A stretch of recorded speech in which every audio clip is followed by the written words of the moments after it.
the thing that drove you to want to start a business. What was that? What was the thing that made you go, I'm definitely going to do this? I was tired of being turned down. I'll never forget, I went home to my wife one day and I said, I'm no longer going to give them my $1 million ideas. We're going to create our own $1 million business. Tell me about the first 90 days in your business. A lot of people can't get started in that first 90 days because they're stuck in perfectionism. That's right. Things will never be perfect. No matter what you do, you have to launch it, you have to analyze it, you have to optimize it. It's hard building a business. It's infinitely harder building it with your life partner. I feel like social media has done a disjustice where we think the first thing I launch, I'm going to become a millionaire. When I see people that go from 6 figures to seven to 8, they have an internal drive that's not driven just about the money. Just leave the crime scene. If something fails, it's a crime scene. Leave. Don't stay there. Now you are CSI. Who shot who and where? But no matter how accurate the analysis is, it's dead.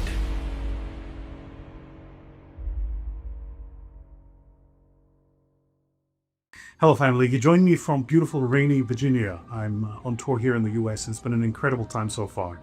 The next episode you're about to watch is me interviewing an amazing entrepreneur builder, a guy called Lamar. He's become a good friend of mine since. And he runs a platform called TSP, Traffic Sales and Profit. He helps entrepreneurs generate traffic, convert that traffic into sales, and those sales into profits. It's going to be a great masterclass of all of the things you need to know and the mindset you need to get on how to build and scale your business. I really, really hope you enjoy this conversation as much as I did.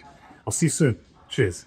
Hello, family, and welcome to another episode of Ideas That Matter Plus. And here we talk about ideas that matter and that can transform your life. I can't believe we're now well over 1 million subscribers. It's an incredible place for us to have come to so quickly into the journey. Today, I'm joined by an unbelievable human being. Now, you guys know I love working with people who build other people, because I think it's one thing to build yourself, especially if you come from a place where there wasn't a lot of success being modeled.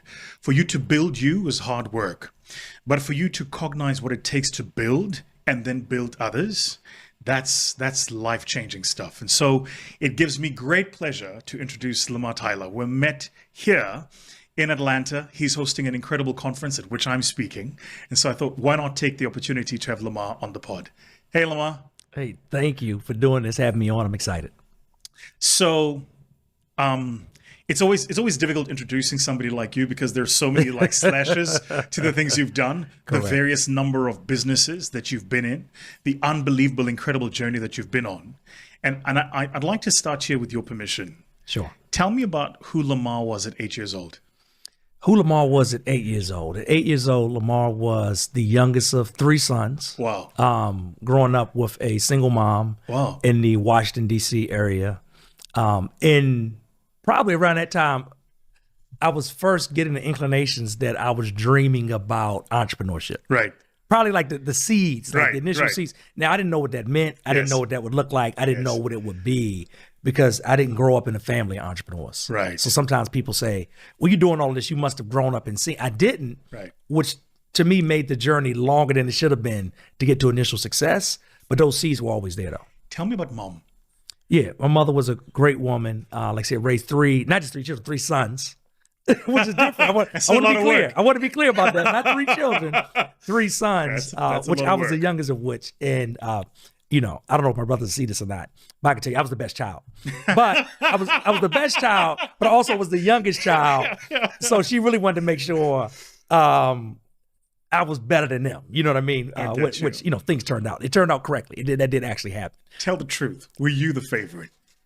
They would say I was. There's a little jealousy, a little bit of hate in their eyes. I think they definitely would say I was. And I think most of the older siblings say the youngest is the favorite. We have 4 kids, and our older children say the youngest is our favorite. Yeah. And I probably was, right? But I also say I didn't give her the same amount of stress. Right. I just kind of watched what everybody else did and said, all right, I want to do that. I don't want to do that. They got in trouble for doing that. I don't want to get in that type of trouble, and let me move on. But she did a great job of raising all 3 of us, becoming a success herself. And, seeing her, she was a hard worker. So how she worked, she worked for the federal government here in the U.S.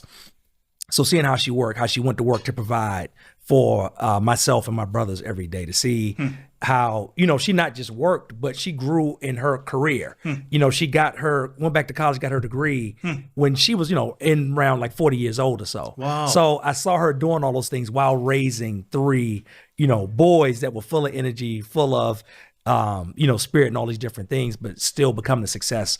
And while it wasn't the entrepreneurship I modeled, part of the grit, the sustainability, the hard work, I definitely could model after my mom. That work ethic. Exactly.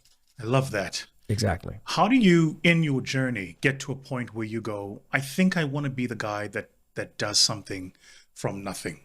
How do you become the person who says, I don't want to walk into a building that exists. I want to imagine a building and build it.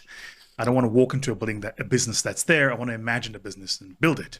Yeah. And like you said, how does that happen? It was an earlier journey, and hopefully some of the people watching this can connect with it. It was an earlier journey of knowing I wanted to be an entrepreneur. I wanted to build something. But I just didn't know what that looked like. Yeah. So I didn't know, like, okay, these are the first couple steps. Yeah. To me, it was just trying to figure out, like, what does that, mean? So from a child, it might have meant, okay, me and my friend have a lawnmower.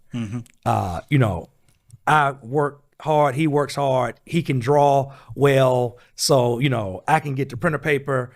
So I got the paper, he draw it. Now we got flyers that we put in everybody's mailbox, and we're cutting grass. Now you're in the media business. Exactly, right? So literally just going like step by step and trying to figure out like what that meant. And there was a lot of lessons, like even in those earlier days, from being young to being in high school to then being in college, eventually leaving college to start working early, but just like path. Always while I was doing different things in my career, and I was in a career that had a trajectory that was growing and moving, I still knew there was something burning inside of me. I wanted to be an entrepreneur. I just didn't know how. And really even like how that initial concept of how it became, you talked about the media. It was a magazine here in the States called Black Enterprise. Yes. And Black Enterprise was started in the 70s by Earl Graves Sr. That's right, yeah. Because there was a lack of... They broke a lot of stories, Black Enterprise. Yes, right? exactly, right? Because they were stories nobody was covering. That's right, because yeah. they thought it wasn't important. That's right. But I'll never remember, like, being a teenager, walking past a newsstand and seeing that magazine and then reading inside the stories of entrepreneurs that looked like me. Wow. That had grown $100 million companies, $1 billion companies. And just creating a link that, hey, guess what? If they did it, I can too. I love that. And I still didn't know how, but sometimes before you know how, you just have to know that it's possible. Then once I know that it's possible, I can figure out how and the steps to actually do it. So the interesting thing about you is there are some entrepreneurs who become entrepreneurs by default. They're like, don't have a choice. And so they start a business. Right. And they have to figure out how to make it work. You had a fledgling career. Correct. And you made the decision to leave that and to start a business. And at the time you're doing that, you're an adult. So yes. Life is already happening to you, right? There's with bills a that wife have got to be and paid. kids. So I'm going with this. It was a real decision. So you are at, I'm committed, I'm married, I've got, other mouths I've got to feed. Yes. And I'm willing to step away from the certainty of the paycheck to build something. I have so many questions around that, but here's the first question I have for you. The thing that drove you to want to start a business, it had to be such a burning thing that it was worth the risk. What was that? What was the thing that made you go, I'm definitely going to do this? What it was is that I was tired of being turned down. And for years, again, I've been trying to figure out, like, what is entrepreneurship? I'm doing one thing, I'm doing another. Like, things aren't working. But it kind of came to a catalyst in the position I was in. I ran the IT department for a TV station in Washington, D.C. Yes. And when they made the move as a station group to say, okay, we're late to the internet, but we're going to go in heavy, they went in heavy. And I'll never forget, I pitched the idea and the concept to our general manager. He said, yes. It took off out of, there were like 25, 26 stations in the station group. And each of them had 4 or 5 like local regional websites based on their cities. Right. A website that me and one of the team members on the team had created was number 4 out of like 80 something websites. And we had no budget. We had no team. Wow. She had all the connections of people in the city that were on radio, TV, writers that were writing articles and creating content. I had built out a website on WordPress, and I was like the technical person because IT was my background. I built the website and everything, and we grew it, and they didn't know how to sell it.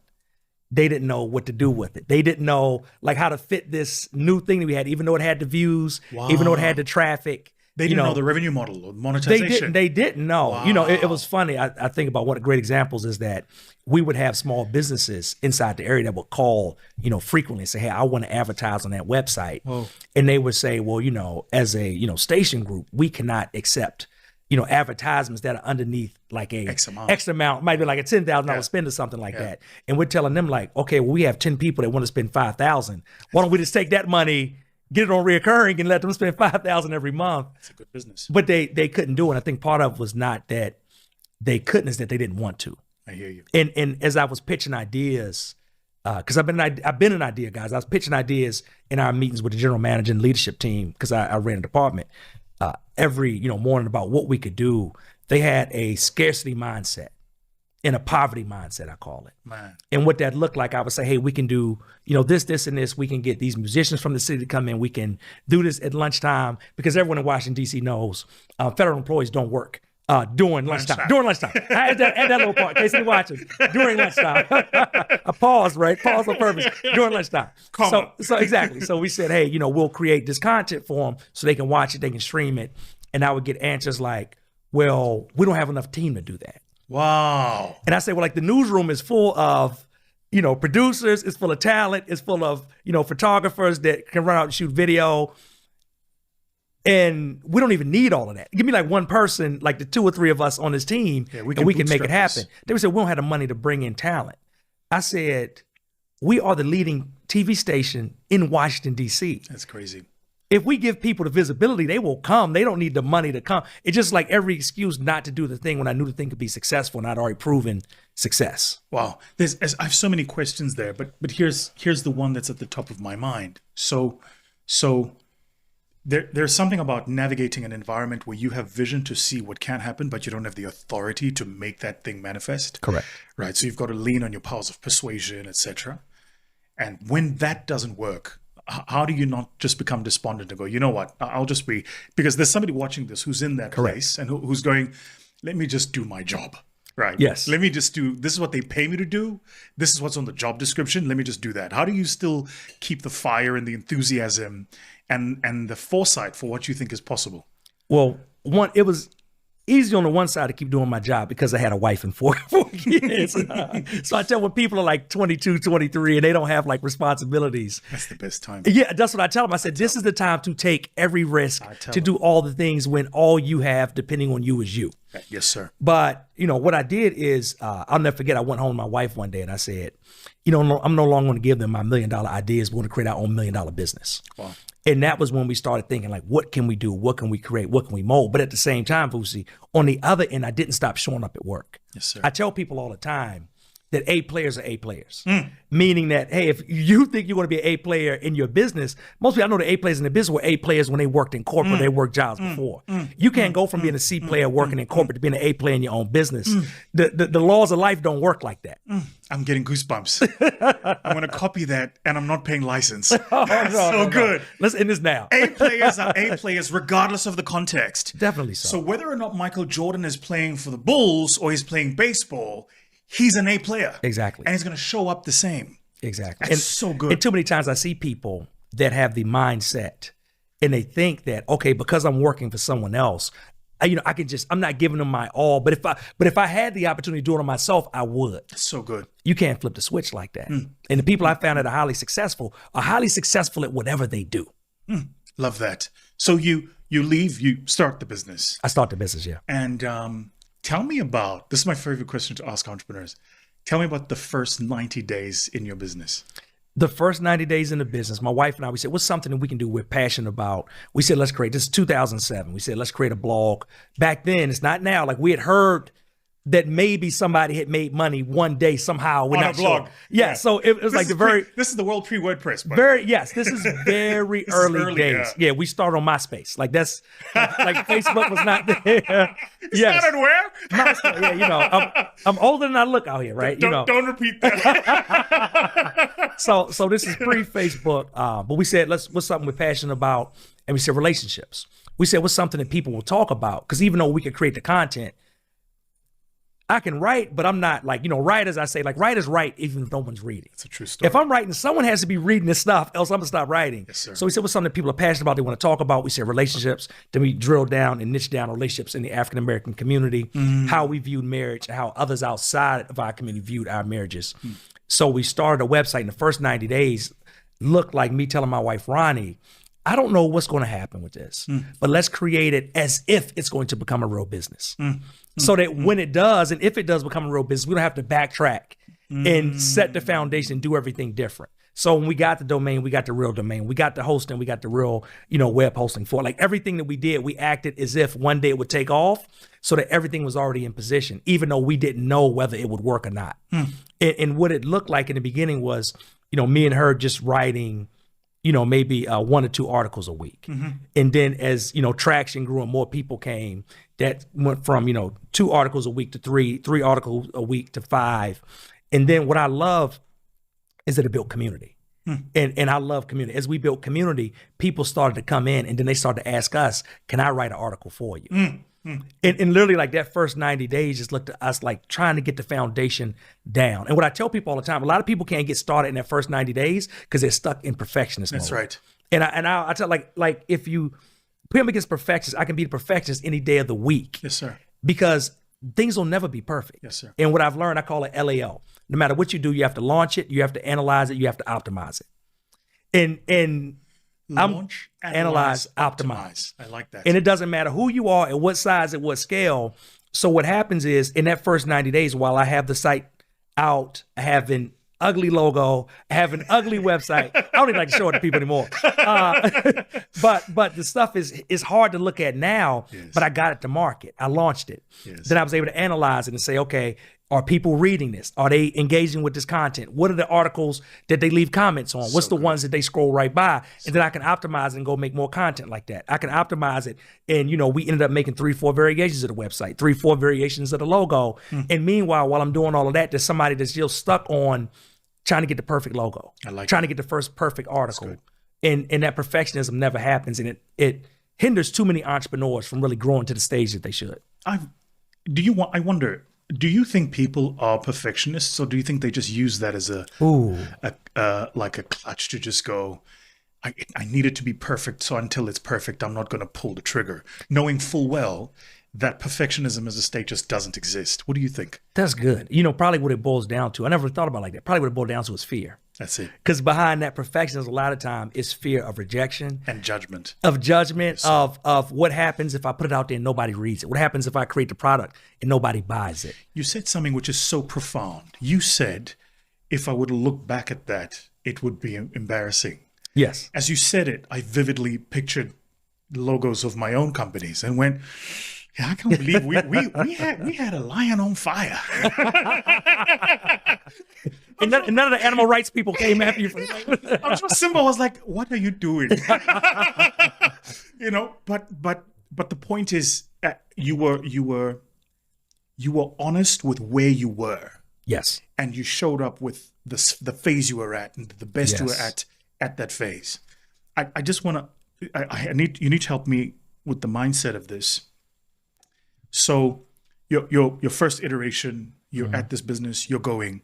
There aren't yet the signs that this thing can be a commercial success. You're not getting the revenues.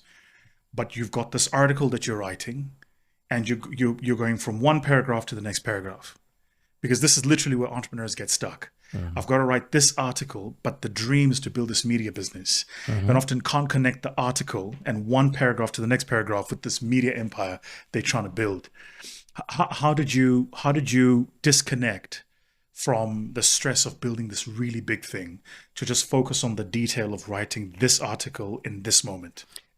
What we looked for oftentimes was confirmation. In confirmation, I think sometimes, especially when we starting out, we're looking for the wrong confirmation, meaning that the confirmation has to mean I sold 100,000 the first month or whatever it was. The confirmation for me might have been, hey, 5 people commented on this article. Wow. Somebody said this article changed the way they're going to talk to their husband. It's good. Somebody else said, hey, I love this and I'm going to share it with a friend. Like those levels of confirmation was enough to keep just moving. Because at the same time as we're doing this, I had a demanding 9-to-5. As I said, run the IT department. My wife had a demanding 9-to-5 as a project manager for IBM. We had 4 small kids under the age of 11. I had an hour and a half commute to and from work each day. So as we're coming home, when I'm getting home, she's already stressed out from work. From the kids. She's had them all leave. It's already dinner time. We go from dinner time to bath time to bedtime. And I can't start building the business till 9, 10 o'clock at night until 1, 2 in the morning. So to do that, right, it's not always going to be like, hey, every action I take has a direct result into the bank account. But it's small signals. And those signals were, we could see impact. And it wasn't, I was about to get divorced. We didn't get divorced because I read this one article. But again, it was like, hey, I shared this. Hey, like this made me think. And people showing up every day to get more of it showed that we were on the right path. And that's all we need. Like once we knew we were on the right path, then we would keep going. One of the things I love about your answers is you use we a lot. Yes. Tell me a bit about, it's hard building a business. Yes. It's infinitely harder building it with your life partner because you're doing life and doing commerce and figuring it all out as it goes. Tell me high level. How did you guys like strike the balance? Maybe let me personalize it, right? So one of the things I get at home is I get this look. And this look is like, if you ask me one more balance sheet question, you have not bought me flowers in 6 months, nigga. Right? Take me out on a date. I am not talking about depreciation schedules right now. How do you still, right, do the balance between this is you and my doing lifetime, and this is you and my building for our children and our legacy time? How do you balance that? It's definitely a balancing act, as you said, right? And I think everyone has to think like anything we balance has ebbs and flows. So there's sometimes when like, hey, we're right in lockstep and everything is great. It's sometimes when I have to lean in more at the office, or she has to lean in more in the office and the other one has to lean in more at home. But most of it has really just been over the years trying to get on the same page, the same accord. And even if we can't, making sure that we don't allow those cracks and those signs of an issue being there to hopefully flow down to either our children or our team. Gotcha. Because if they see that, right, then boom, a lot of times people see the cracks, they go into the cracks and they try to exploit them to make them happen. But over the years, what we've learned is that, hey, we have totally different strengths.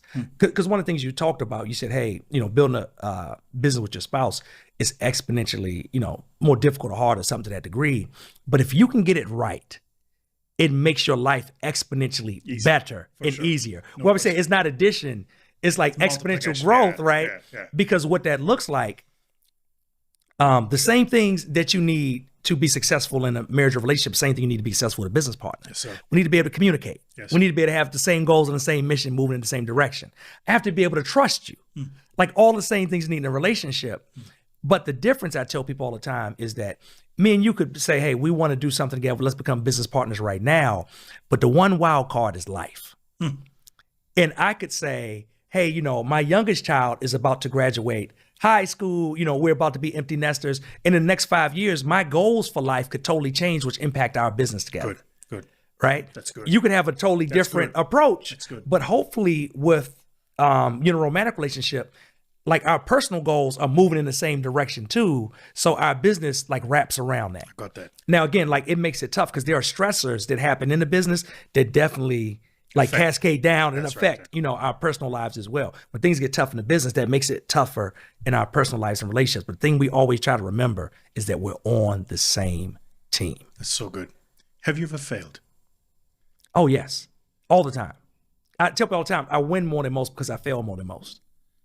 And consistently, like failed launches, failed businesses, a lot of times when people ask me like tell me, 5 times you failed or 4 times you failed, it's hard for me to think about them because a lot of times I just don't process them as failures. To me, it's just part of the process. So that I know if I want to launch, let's say we have a new product or something we want to take to market, one of the things I already know is that we have to figure out not just what to sell, but how to sell it. Yes, sir. And figuring out how to sell it, most likely the first way we launch is not going to be the way to actually launch. And again, that's like another keep talking about mindset. That's another mindset block I see with a lot of entrepreneurs where they think that, hey, again, they're stuck in this perfection loop. They take a long time to get the first thing out. And then if the first thing doesn't work, then they feel like they failed and they feel like a failure. I'm looking at it from the standpoint of, hey, like it may be the 4th thing or the 20th thing. I don't know, but the faster I can move through the cycle, the faster I can find out what it is. I tell people like I don't know whether for me, for clients, no matter who it is, Like, I don't know what the thing is that's going to be the thing to be successful. Yes. And I can't dictate that. I can't dictate if it's the 4th trial or the 20th trial. The only thing I'm in control of is how fast I move through those trials. It's good. So I just want to control that part of the process. But I don't process failure in that way. Again, it's just part of the process. So let me just get through the process as fast as possible so I can find success. One of the expressions we have in our firm is leave the crime scene. So what that means is if something fails, it's a crime scene. Leave. Don't stay there. Because what we do, especially professionals, is we love staying at the crime scene. That's good. And now you are CSI and you're analyzing who shot who and where. But no matter how accurate the analysis is, it's dead. Yeah. It's not going to come back. Leave the crime scene. That's right. good. So let's start again tomorrow and let's try something new.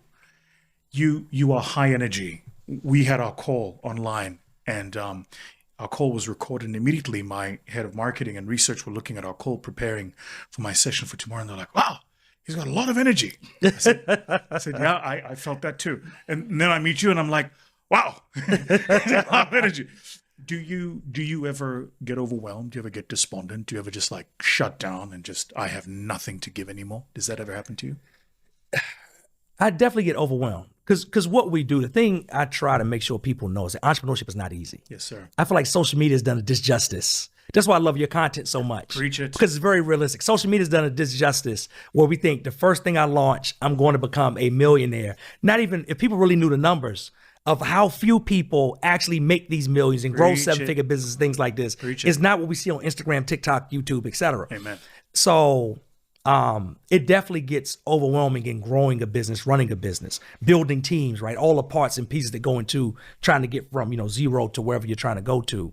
I think the thing with me that many people don't know is that I sway between introvert and extrovert. I'm an ambivert.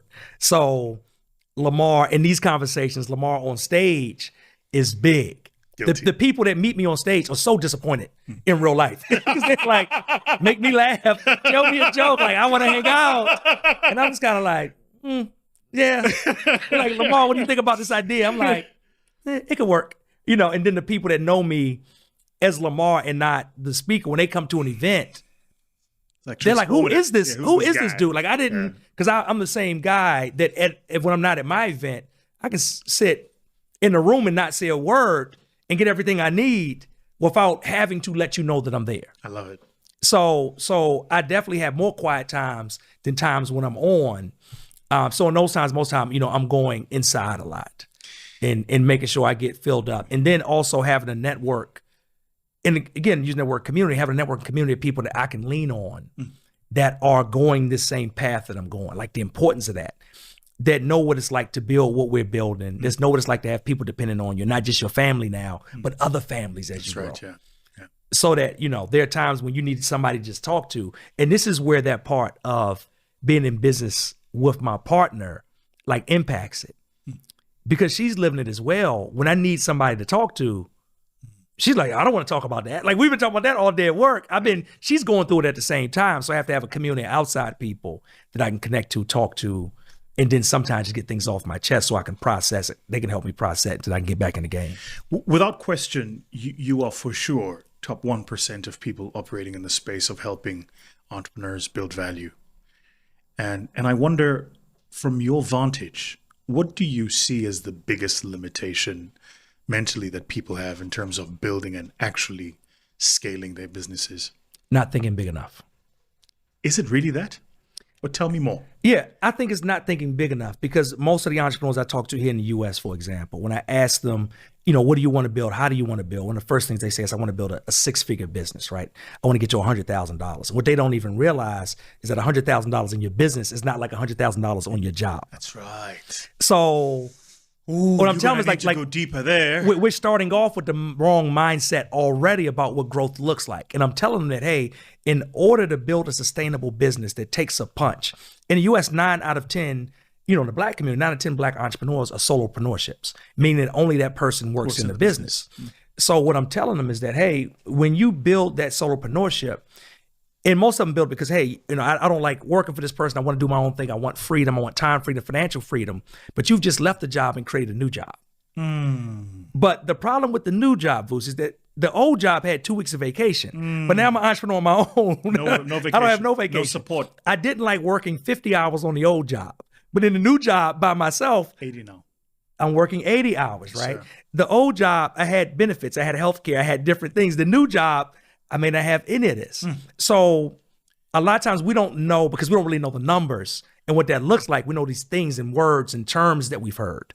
Hey, I want to be a six-figure business, not knowing that, hey, to be sustainable and really just to be healthy, we probably need to get closer to 500,000 just so that you can live and you can start to pay yourself and other people. Then I tell them all the time, like 100K can be a milestone. Okay, that validates the initial idea. I might have product market fit. I might know what I sell, how I sell it, and who I sell it to.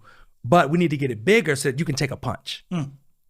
They say here in the US, the first 4 months of COVID, like a large amount of Black businesses went out of business. Like they're just back on the sidelines, working for somebody else, not working, doing whatever it is. It's because, in my estimation, too many of them are too small.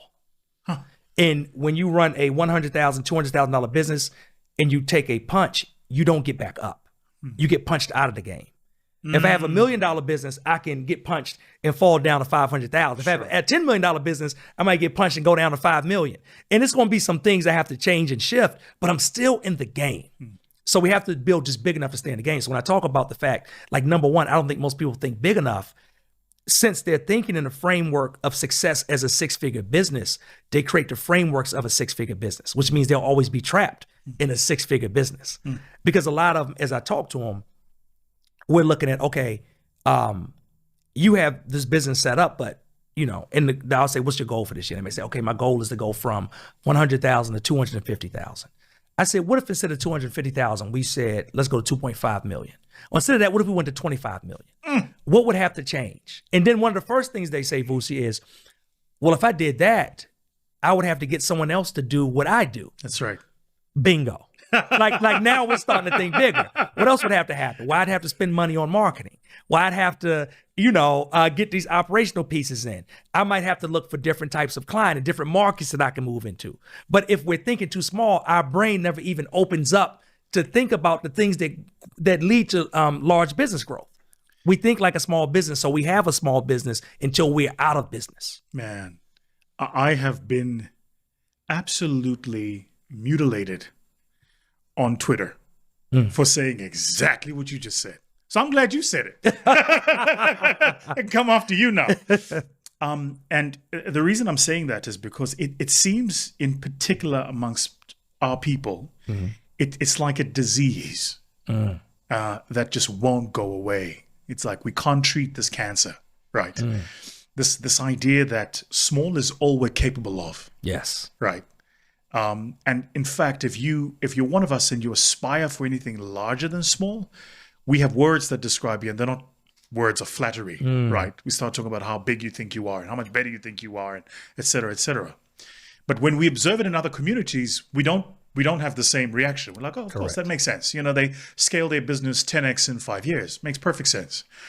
Where in your estimation do you think that mindset comes from? Let me tell you why I'm asking this question. Sure. Because there is absolutely no way all of us across the world, no matter the continent you find us in, South or North America, Africa, Europe, we have exactly this mindset. Where does it come from? Oh, that's a good question. It's deep. I feel like it comes from us being broken apart, right? And what I love now is that I feel like for one of the first times, if not the first time, like we're trying to piece this thing back together. It was like our conversation we had before. Yeah. We were talking about like, how can we link? Yeah. Like I've never like how can we communities. We have to link the things together because we've been separated apart. And that mentality, I think, has led to a scarcity mentality where we think that there's not enough success for all of us. I tell people all the time that they should never look at other people in their communities as competition. Because I said, if you added 9 times out of 10, all of you together, you don't make enough money to be competition. It's a true story. Like you could add, all these people, even if they have, let's say they have, $10 million a year businesses. You put 10 of them together, they making $100 million a year. Whatever industry that's in, that's not even scratching the pinky, not even the fingernail of the pinky of that actual industry. So instead of thinking we're competition, what if we said, how can we collaborate? collaboration over competition. How can we get together so now we can go after bigger jobs, bigger contracts? But it's just been ingrained in us not to work together like that. But I do see things changing. I think the world is changing. There's a drawing now we want to learn more about each other.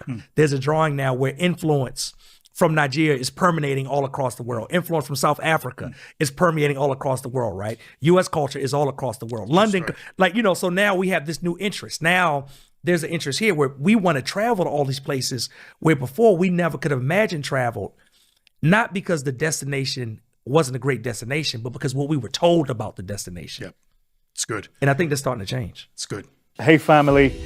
I just wanted to say thank you to the 1.7 million of you who are returning viewers on our channel. When the team shared that with me, I swear, I almost fell off my chair. I was like, 1.7 million people who return to watch the content on the channel.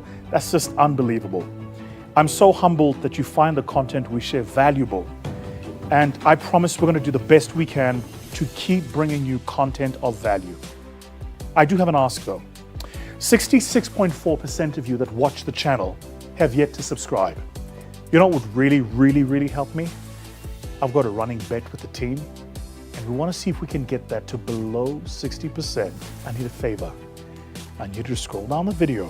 You're going to see that bell icon, and I need you to press it, because then you're going to subscribe, and you're going to help me meet my metric. We have some exciting guests we've got planned for you, some incredible guests we've already shot. You would have met Kasim for our first Ideas That Matter Plus video format of the content podcast, and it's already gone viral. We literally hit 30,000 views within the first day of posting it. No advertising, no marketing, we just put up a link.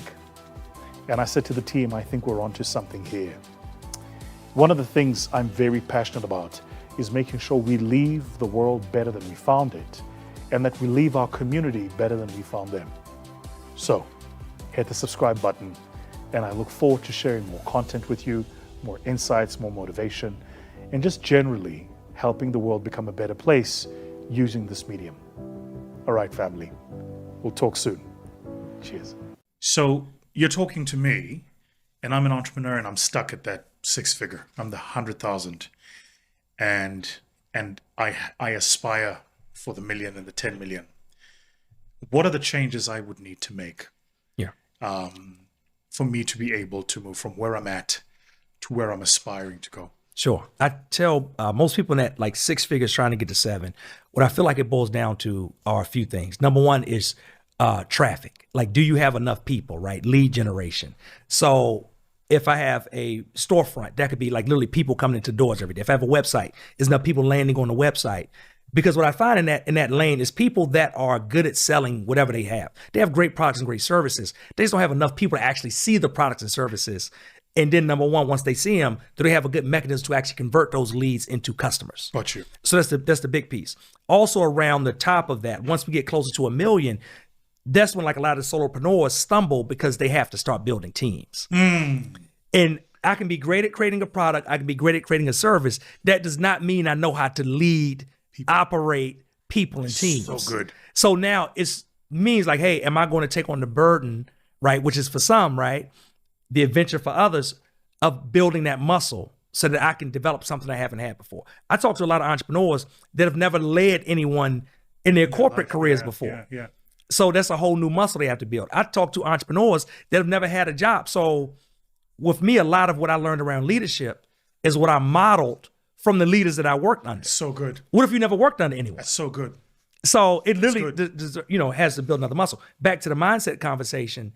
The other thing that's tricky, getting into those six figures, I tell my clients this all the time, is that around that $400, $500, $600, $700, $800,000, a lot of them have a major hurdle, and that hurdle is comfort. Because that's where they start to get comfortable. Now, it doesn't mean that, hey, I have my dream home, but it means I have a nice home. I may not have my dream car. I got a nice car. I'm riding clean. I feel good when I get in it.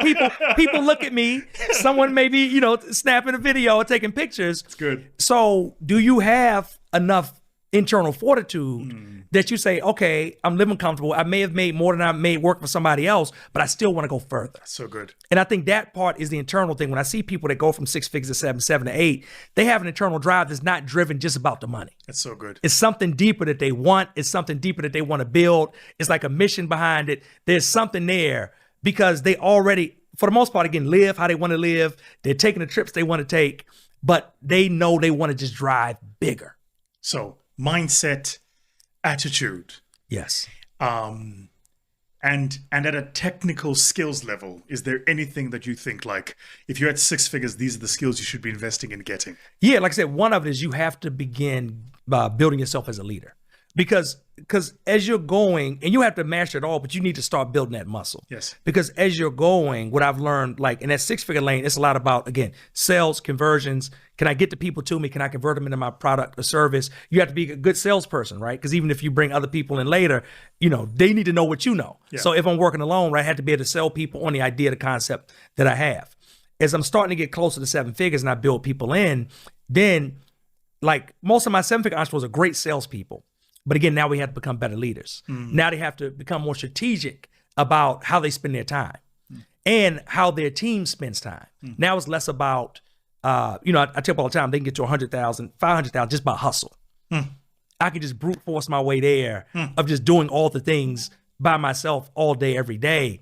But as we grow larger, now like the strategy comes into place. Are we doing annual planning? Are we, breaking those annual goals down into quarterly goals, quarterlies down into monthlies, monthlies into weekly, like, are we delegating and handing things off of our plate onto other people's plates so that they can execute? And then are we developing not just employees, but leaders out of the employees so that they can grow? It becomes a different skill set. Now, a lot of people get stuck here and a lot of people say, I don't want to grow further. Because what I find is that a lot of people tell me the team part is the hardest part. That's right. They say, as long as I can sell things, I can bake the cookies, I can build the homes, I can do whatever it is. Yeah. But the team part is hard because they get into this cycle with team where they hire someone and they're so excited. I have my first employee. I'm so excited. They want to change everything, be with me forever. And then it doesn't work. True story. And then that person, they get people, and oftentimes we hire the wrong way as well. Because what happens is we hire technicians to take this part off of me. I do this every day. I want you to do it instead. And now we have a team of technicians. And I tell folks, now we're doing work. It's just a different type of work. So before where I was doing the thing, now I have somebody else doing the thing, but they're asking me questions every day about the thing that they do. Yes, sir. And I get burnt out from answering the questions. Gotcha. What I'm thinking is, if they're going to ask me these questions over and over, then I might as well do it myself. Yes. Because I'm looking at the money I'm paying them, sometimes more than I pay myself, but I'm asking these same questions. Why can't you get it? Because I'm doing 20 things. I just want you to do just one thing. This one thing. Yeah. But the problem is because we're trying to build from the bottom up instead of the top down. So instead of saying, hey, how can I get these technicians? And then realizing that they still need someone to lead them, to nurture them, to onboard, to train. How can I get a leader that can then build a team of technicians beneath them? And if I get a leader that can build that team, now I'm not talking to all the technicians. I'm just talking to the leader. The leader then is saddled with making sure they get the results, making sure they drive the team, making sure they nurture and lead the team.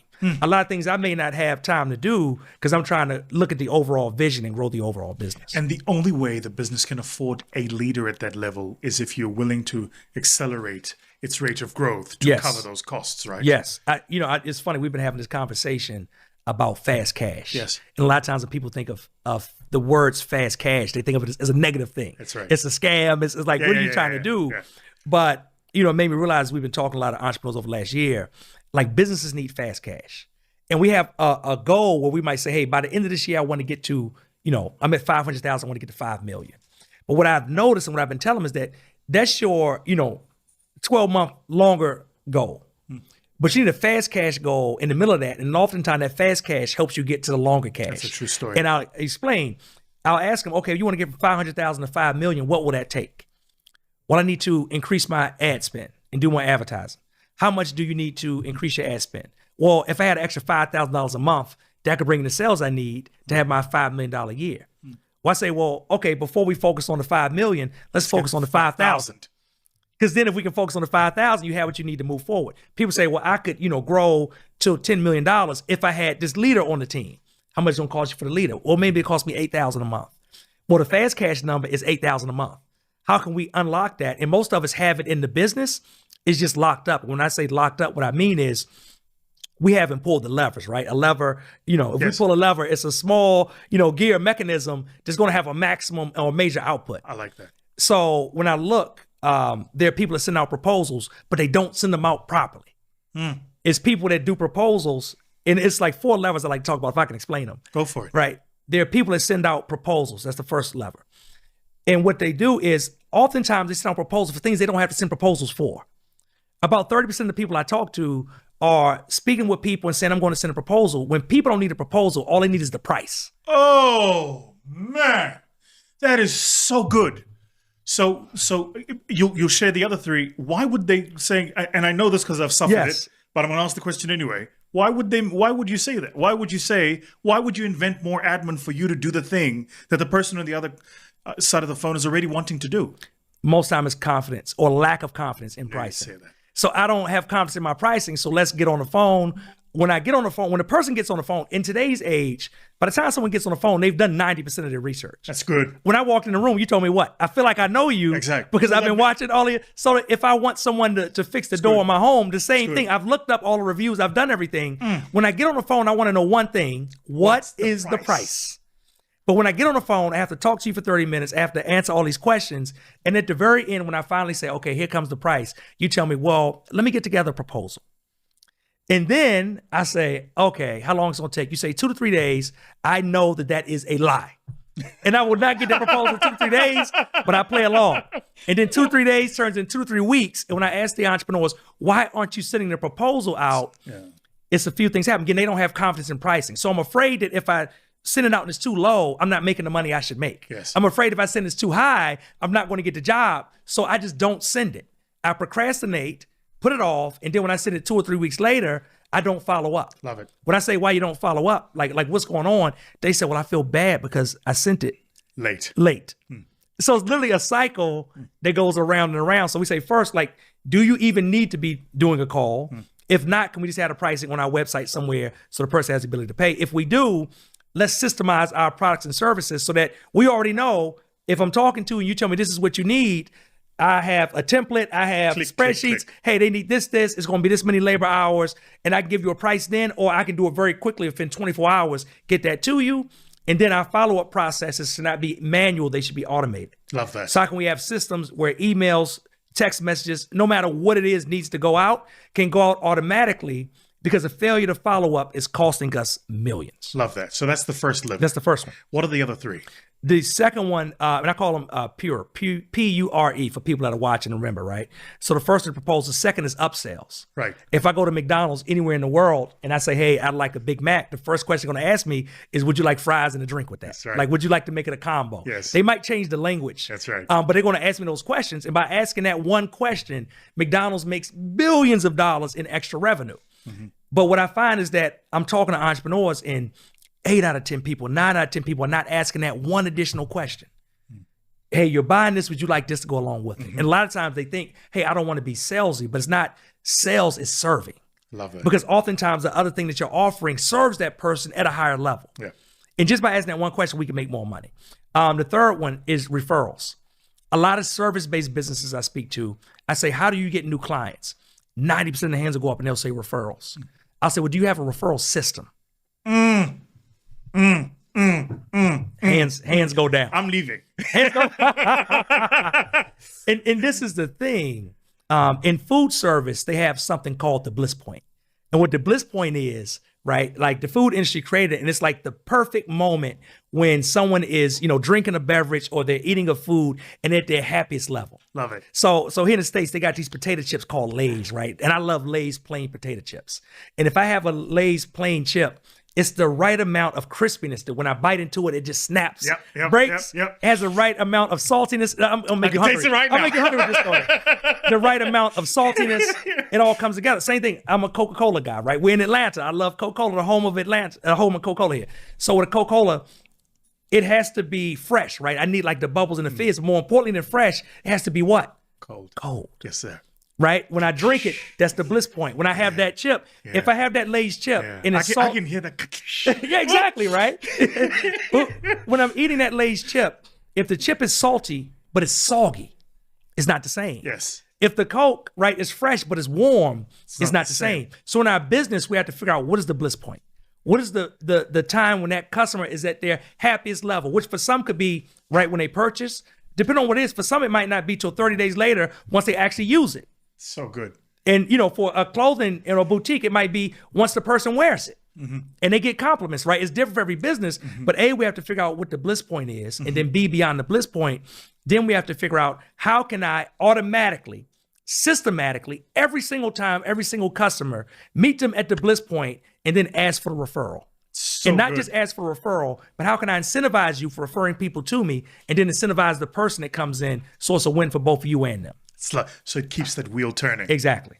It creates the flywheel. What's the E? The E is my favorite. The E is experience. And if I could tell a brief story, a few years ago, one of my daughters turned 16 years old. Said, Dad, I want to go to... How old are you kids, man? Oh man, I'm an old man. I told you. You look 24. Hey, black don't crack. So we go to New York. She wants to go to New York City. Right. So we're in Times Square, and Times Square is lit up at nighttime like it's the daytime. That's super right, bright. yeah. And right outside of our window is a donut shop called Krispy Kreme. Indeed. Right? Krispy Kreme is amazing. It's great, and it's lit up. It's their flagship store. My daughter says, Dad, can we go down? So it's her birthday weekend. I said, sure, let's go. So I take my two youngest daughters down. And as we're walking into the door, the line is backed up. It's like a 20-minute wait at 11 p.m. at night to get donuts. Wow. Now, anyone that's ever seen a Krispy Kreme or had one knows that Krispy Kreme are best when they're hot. That's right. So we're waiting in line, and inside of it, they're selling merchandise. People are buying Krispy Kreme. I'm like, who needs a donut t-shirt? They buying t-shirts, they buying hats. They have like stadium seating that looks like a donut box so that people can just eat the hot donut right there. Oof. There's a window that has a conveyor belt. And on a conveyor belt, they have a glazed waterfall where little naked donuts are just going down the conveyor belt, getting drizzled with the glaze. You're going to be hungry after this. You're going to eat after this. So we're saying all this, but the amazing thing is, as we stood in the back of that line, I heard a guy at the counter yell out, ladies and gentlemen, we just sold another Big Apple donut. And everybody made some noise. And I'm like, this is interesting. And in about another 5 minutes, we move up a little closer. And he said, ladies and gentlemen, we just sold another Big Apple donut. Everybody make some noise and people clapped. And even though I couldn't even see up to the counter what was going on, there was one thing in my mind. And the one thing in my mind is, what is a Big Apple donut and how can I get one? And at that point, Vusi, it was not about the donut because I didn't know what the donut tasted like. So I didn't necessarily want the donut. What I wanted intrinsically was that experience. It's a true story. So I get all the way up to the counter. And as I get up to the counter, as a young lady helped me. And I said, hey, my daughters want, because kids eat all kind of nasty, sour things and weird. They just eat crazy. So they got what they want. I said, I want one of those Big Apple donuts. So she got the Big Apple donut for me. I paid everything. And then she just slid across the table. So I slid it back. And I was like, I don't want this. Because she was under the mistake that I wanted the donut. I didn't want the donut. I wanted the experience. So she didn't want to do it. She asked the guy next door, like, hey, would you mind doing the whole thing? And I realized that this is the guy I heard the entire time. So he said, sure, I'll do it. He said, ladies and gentlemen, we just sold another Big Apple donut, makes a noise, people clapped and everything. And I got what I needed. So I went back across the street to the hotel, opened it up. The first thing I did was? What? I took video. I'm a social media guy. I'm a digital marketer, right? So we just don't eat stuff, right? We got to film it. We got to curate it. I said, I might need this later. This is a great story, right? We're going through collecting stories. This is a great story. So I videotaped it. And as I videotaped it, right, now I tell a story, different places I speak. The number one question people always have is like, how much did it cost? And what I tell them is that a regular glazed donut at that Krispy Kreme store costs roughly about $2.49. Right. The most expensive filled donut, which is called the birthday cake donut, has yellow glaze on top and confetti candy sprinkles on top, costs $3.89. Stop it. The Big Apple donut costs $11. And what I tell people is that $11 for one donut. Now, and this is pre-pandemic. This is pre-COVID pricing. With inflation now, I hear it's closer to 13. But does it come with a mother-in-law? What's the story? No, it comes with an experience. And that's what people need to realize. If you can take your product or service and wrap it in an experience, there are people that are willing to pay 2, 3, 4 times as much. So good. Not because they want the product, but because they want the experience. So good. In Miami and Las Vegas, it's a steakhouse called Poppy Steak. Yes, sir. They sell a $1,000 steak. And it's not about I asked the guy from Texas, because here in the U.S., like Texas, where they have all the cattle, right, yeah. and it's like beef country. Fort Worth. I said, take a look at that picture. How much would you say that steak is worth? He said, $50, you know, in that kind of Southern Texas drawl. So I'm looking at it, it's $1,000 steak, but it's not that people want a $1,000 steak. It's when they bring it out.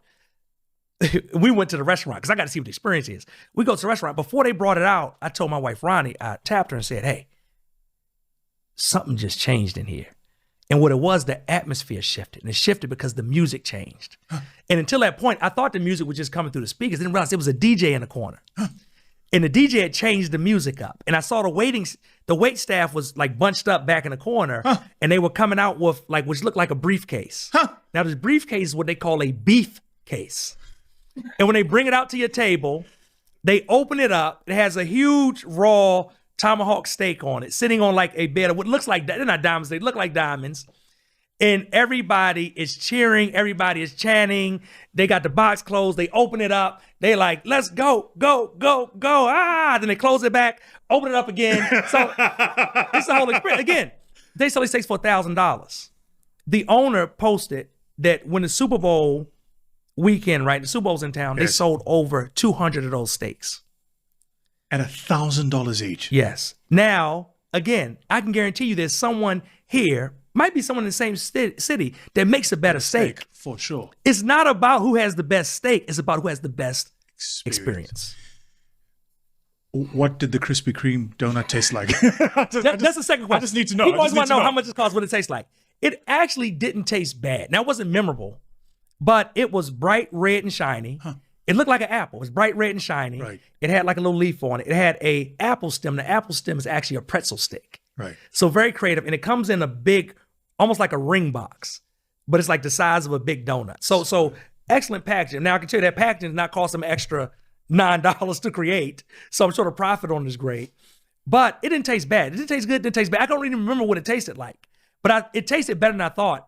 But I didn't want to go back again to taste another one. It's good. Because I'd already gotten the experience. But if I can just piggyback on that, as I tell that story, someone tags me every week. Lamar, look, I'm in Times Square at Krispy Kreme. And almost every time they're disappointed. Because when they go in, the person doesn't say, somebody just bought a big apple donut. So good. Like the last person that went, somebody tagged me 2 weeks ago, and he showed me the donut, and I said, hey, how did you like it? He said, I didn't like the donut. It didn't taste good. And he said, when I went in, they didn't do it. He said, I asked them about it. They said they no longer do that. So the other part of experience I tell people is that when you establish the experience, you have to maintain the experience. Yeah. Because once the word gets out and you become known for that experience, you can't drop a level, because having a poor experience is better than having no experience at all. Proposal, upsell, referrals, experience. Love it. Thank you for this. This has been an enlightening conversation. Thank you. There are very few people that can take business, animate it, and make it an exciting conversation. Before we wrap, TSP game plan.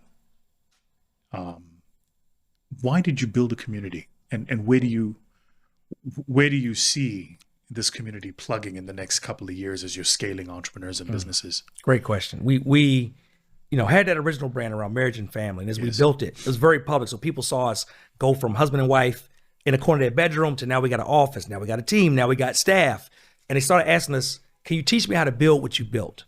So we transitioned into traffic, sales, and profit, which we call TSP now. And we started out by, we have 2 conferences per year every January and June, sales and profit. Yep. Like very direct. You know what this is? It literally is the income statement. Yes, exactly. So we started by doing 2 conferences a year. We've been doing that now. June will be our 10-year anniversary. We started in 2015 with the brand. Our first conference was June 2016. And as we've grown, what we've taught has grown. It used to be like, hey, people came for sales and marketing. But then as the businesses inside of the ecosystem got bigger, they needed help with teams. They needed help with leadership. They needed help with their business financials. And now that we've grown this ecosystem, it's like a complete ecosystem of growing these, most of them bootstrap businesses to 6, 7, 8 figures and beyond. Like you said, like we've started to think about like what's next. And probably one of those biggest pieces we bring in the most amazing history makers and business people in the world, like yourself. And there was about 2 years ago, we brought in Matthew Knowles, Beyonce's dad. Wow. And he came in and did a training for our private mastermind clients, and he came to the main conference and spoke at the main conference. And as we were having a meal, on his way out the door, he said, "You ever been to London?" Wow. And I said, we want to, our original brand, we had an audience over there, but we just never went. Yeah. And I said, I told myself with Travis as a Prophet, we're going this year. And he said, "There's a guy in London I need you to meet that does what you do. He just does it in London." He connected me with a guy, Raphael Sofaluk from UK Black Business Week. I know Raphael. Yeah, so we connect, right? And it's like partnership relationship. How can we link this thing together? Love it. So Raphael comes over to my conference, speaks to the people, educates them. I come over to his conference. The next time, Raphael comes and brings 4 entrepreneurs with him. And they teach and train. And I bring 4 of my entrepreneurs, right, teach and train. So good. And we're looking like, how can we tie more of this together? Because my people need what you have. Your people need what I have, right? It's relationship. So what we really realize is there's a global need for this information that we were so focused on the need being right here. But as we begin to step outside the confines, right? And for anybody watching, that could be, hey, it may not be from country to country, but like get outside of your city, get outside of your town, right? Like as we expanded, we realized that there are way more people that need what we have than what we initially thought. So at this point, it's all just about us connecting the dots and getting in front of those people and thinking bigger. Because for us, like the same things our clients go through, we go through the same things. Yeah. So thinking bigger to me meant, okay, I thought our assignment was here in the United States. Our assignment is global. And we're serving the same, when I'm in London, I'm serving the same types of people that I serve here, right? Like I want to get to the continent of Africa. I want to serve the same types of people because inside we all have the same ambition, the same drive, like the same heart. For sure, we're going to make what we're lacking is the information and the strategy. Absolutely. And that's what we want to build with Traffic Sales and Profit. Done. For sure. By the way, Africa's on me. We're going to make that happen. I shared something with the team after our call. I said to them, it's interesting. The world has moved from being driven by demographics to driven by psychographics. And one of the limitations around demographics was always the locality. Yes. But this little rectangular device we all have in our pocket now connects the whole world so much that you have more in common with somebody in a part of the world you've never been to, whose language you don't speak, whose culture you don't understand, because you see the world in a similar way and you share values. And I think precisely this conversation is something that we need to advance. I can't thank you enough for this conversation. We have one question we ask everybody at the end of every podcast. It's called Ideas That Matter for a Reason. What is the single idea that has mattered most in your life that is the reason you are the person you are? The single idea was probably that everything happens for a reason. The good, the bad, no matter what happens, I feel like every step that I take, every misstep I take builds on the next thing. I like that. So when I'm in that moment of things not going right, that doesn't mean I have to like it, right? But I'm realizing like, hey, somewhere later down the line, like this is building me for that next thing. I like that. And if I look at where I am today, the things that I do are all because the things that I've gone through. Again, good and bad, but they all have made me like who I am right now in this moment. The wisdom I've taken from our conversation has been to forgive myself more. You have, and I'm not sure if you're aware of it, but you have an incredible grace in your ability to let failure go. A lot of people don't know how to do this, especially high performers and high achievers, right? If you've spent all your life being an A student, a 4.0 student, the one on the track team, the football team, this team, failing is hard for you. It's very foreign to your nature. And you have an incredible grace in your ability to just move on. So you've really ministered to me for that. Thank you. Can I say one thing about that? Go for it. To me, you only fail when you quit. You only fail when you quit. When you quit. Because if I keep trying, if I'm keep doing the thing, I may fail that week, but overall, it can be a success as long as I keep trying. And even in today's judgmental society, you think that's true? Yeah, I think what we have to make sure that we do is we have to make sure we put the blinders on. We have to make sure we cover our ears to some of the naysayers and people around you. Because most of the people, most people in this world, you don't want what they have. So good. So why are you listening to them? And that's the So importance. good. Again, I said it 2 or 3 times, community. And that's why we build Traffic Sales and Profit. You have to get in the community of like-minded people that celebrate you. And too many times we're trying to share the vision with people that aren't visionary.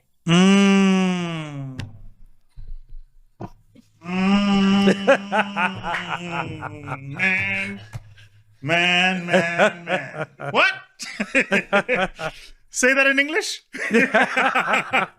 We're trying to share the vision Yes. with people that aren't visionary. Yes. And it's not their burden to carry. Your dream is your dream. So good. So what people respond to are results. So keep the faith, keep moving forward. A lot of times because of what we do as a couple, people come and say, well, my husband, my wife doesn't support me.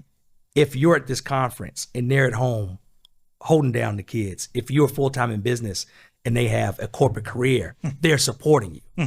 You may think support looks like sitting at the conference next to you, speaking on stage with you. But if they're, doing some things there so that you can do things here, they're supporting you. And a lot of times the people closest to us have seen our limitations. They've seen our flaws. Fact. The person beside you saw that you bought a gym membership, but you never go to the gym. Yeah. They saw you say, I'm going to the conference, but never implemented anything. Yeah. They saw you buy all the books, but you never read them. Yeah. Like so they you take the notes, but not do anything about exactly. it. So So all of a sudden we tell them, hey, I'm going to build this thing, and we expect them to say yes and be cheering. Go get success. And when you get success and you validate it and you show people that you're serious about what you say, then people start to get on board. And for the ones that don't worry. Because again, right, your vision, your dream is for you. And when you start to grow, the thing you said that was brilliant about connection, not being geographic anymore, is that in today's time, there's someone that is looking for you. They may not be in Atlanta. They may not be in the U.S. They may not be in London. They may not be in South. Somewhere in this world, there's someone looking for the message I have.